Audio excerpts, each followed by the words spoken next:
Darlene, talk about your journey to Team USA. You were on the 2012 team that took fourth, and then obviously the aspirations you have for gold in Rio. So I actually tried out for the national team 7 times before I made it.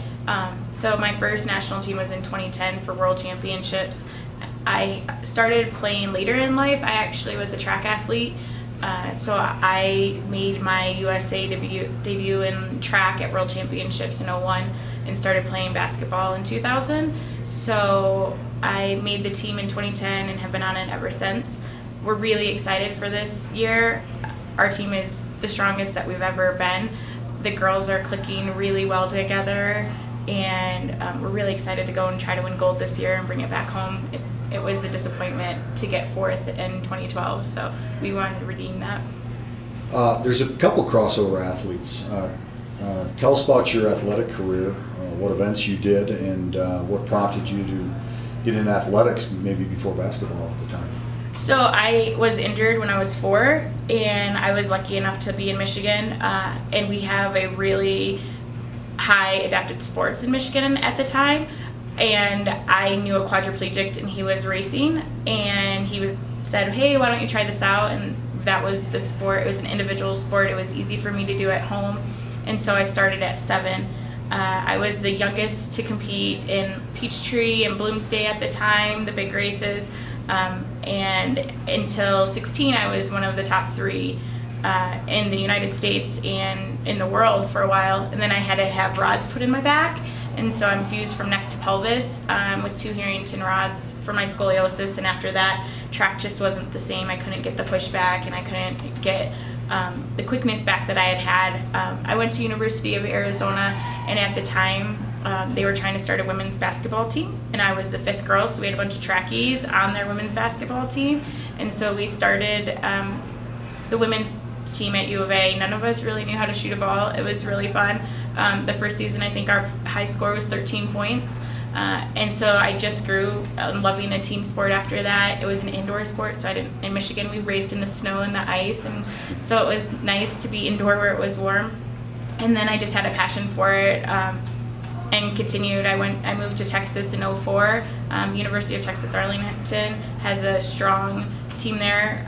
For men at the time, we just recently started a women's program, and so I've just been able to stay the course, I guess, and keep training because they have several Paralympians and people who guided me throughout the way, and then in 2010. So it's been a great career. I have no complaints and super fun along the way.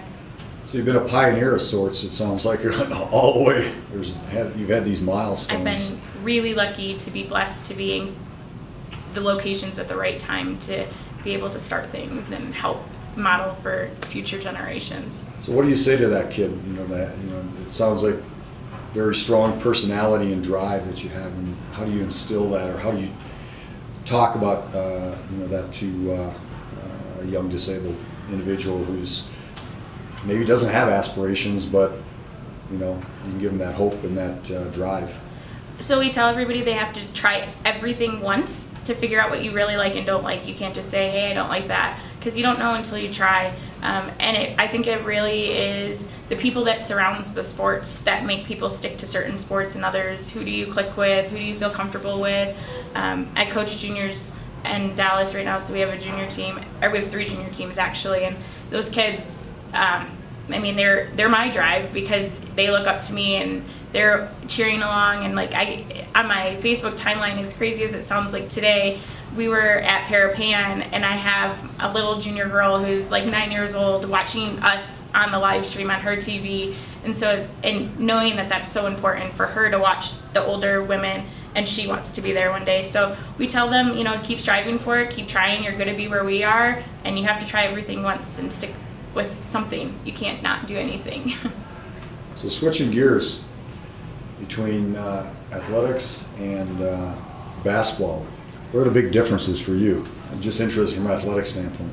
So it's an individual sport, so when you fail by yourself, and when you're struggling by yourself, and sometimes it's hard to look in the mirror that day and be like, man, this is a rough day.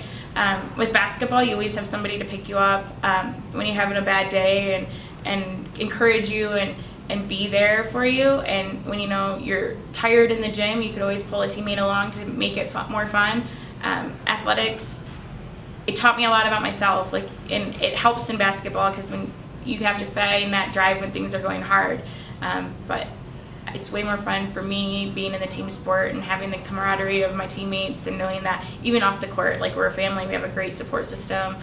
We talk to each other when we're not here. So it's been a really fun journey, and the last 4 years with this group of girls has been super fun. So we have a lot of newbies and a lot of veterans, so it's been a good mix. You got a PhD. I do. Tell us about that. It wasn't Not everybody's got a PhD. It wasn't anything I dreamed about doing when I got it. It just happened.